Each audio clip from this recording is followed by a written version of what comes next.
गंजाम पुरुषोत्तमपुर रे मर्मन्तुद सड़क दुर्घटना ऑटो बस मध्यरे मुहामुही धक्का 5 जनकर मृत्यु होइतिबा बेले जणे गुरुतर आहत होइछन्ते। मृत्यु संख्या आहुरी बढ़िबा आशंका करा जाउछि। पुरुषोत्तमपुर थाना लड़कापल्ली छकरे ए दुर्घटना घटिछि। आहतंकु कोदला गोष्ठी स्वास्थ्य केन्द्र रे भर्ती करा जाइछि। स्थानीय लोके उद्धार कार्य रे लागिछन्ते। बड़ दुर्घटना खबर सामना को आसुछि। ऑटो बस धक्का 5 जनकर मृत्यु। मानस बिसोई ब्रह्मपुर रिपोर्टर आम सहित फोन लाइन जोड़ी। मानस टिके जानिबा को चाहिबो केमिति केउ परिस्थिति रे ये दुर्घटना घटिला। 5 जनकर मृत्यु खबर आसुछि। आउ केते जन आहत अछंती किछि अपडेट देबे? निश्चय सोनाली देखु आज गंजाम जिला पुरुषोत्तमपुर थाना अंतर्गत लड़कापल्ली छकरे एक मर्मन्तुद सड़क दुर्घटना घटी और दुखद घटना जो दुर्घटना रे कि 5 जनकर मृत्यु होती और 4 जन गुरुतर आहत होती। जो देखु गंजाम जिलार अंगार गाँव डायमंड नामक एक घर बस ब्रह्मपुर अभिमुखे आसुला और विपरीत पटु ऑटो जाऊा बेले मुहांमुही सहित धक्का देता। धक्का दे रोड रास्ता कड़े एक गछ को पिटी जहाँफल कि ऑटो बसी 5 जनक बर्तमान मृत्यु होती और 4 जनकर गुरुतर आहत होती। से कोदला मेडिकल बर्तमान भर्ती करते दुर्घटना घटला संगे संगे स्थानीय लोके अग्निशम विभाग कर्मचारी माने उद्धार कर मेडिकल को नहीं गुरुतर मान बर्तमान कोदला मेडिकल चिकित्सा कर देखो बर्तमान सुधा तो सठिक केते जन यात्री थिले जना पड़ना जेहेतु ऑटो रे थिबा यात्री मानकर मृत्यु होईची 5 जन और 4 जन यात्री जमान रही बर्तमान गुरुतर आहत होती। पाखापाखि 9 ରୁ 10 जन यात्री थिबा जहाँ अनुमान कराउछि एवं परवर्ती समय स्पष्ट हम ऑटो रे केते जन यात्री थिले। ये जो लड़कापल्ली गाँ निकट बुल्लाणी रे हठात बस सह ए ऑटो मुहांमुही धक्का होता। धक्का फल ऑटो रास्ता कड़े थिबा गछ को पिटी होता जहाँफल कि ऑटो रे बस यात्री मानकर मृत्यु होती और गुरुतर आहत होती।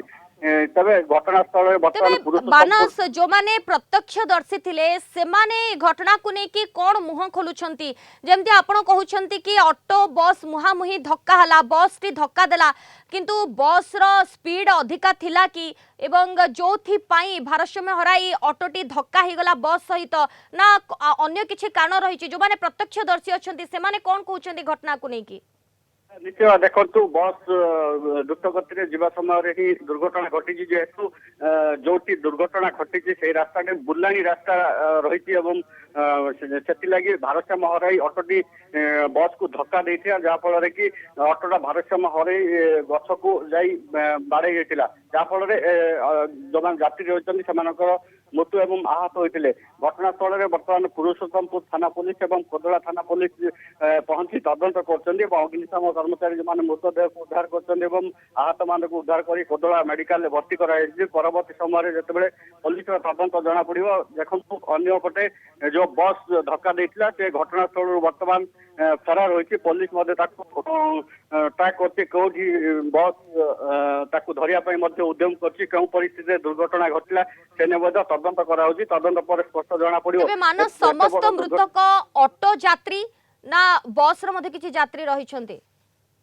देखो जिते बस दुर्घटना घटाई घटनास्थल चली जाइए केवल जे मुहांमुही धक्का हवा पर बस किसी अंश ऑटो को बाजिबा पर ऑटोटी छिटकी पड़ता गछ को बाड़ाई जेहेतु बस यात्री माने सुरक्षित रही जेहेतु बस घटनास्थल बर्तमान नहीं से दुर्घटना भय पर घटनास्थल फेरार हो जाइए। अनुमान ऑटोर यात्री मान ही मृत आहत होता जहाँ जना पड़ी। सोनाली तेबे मानस वर्तमान सुधा केउ बस टी ऑटोटी को धक्का देछि से बाबद रे मधो किछि सूचना नाही हमें कहि परिबा?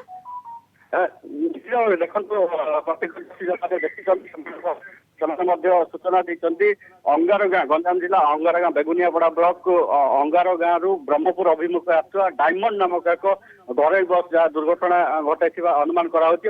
पुलिस नहीं तदंत जारी रखी से बस को धरवा ड्राइवर को जेरा कला स्पष्ट जना पड़ो जे कौ भली परिस्थिति जेहेतु लड़कापल्ली छक बुलाणी निकट दुर्घटना घटी क्यों परिस्थिति दुर्घटना घटता से नहीं स्पष्ट जना पड़ो। सोनाली।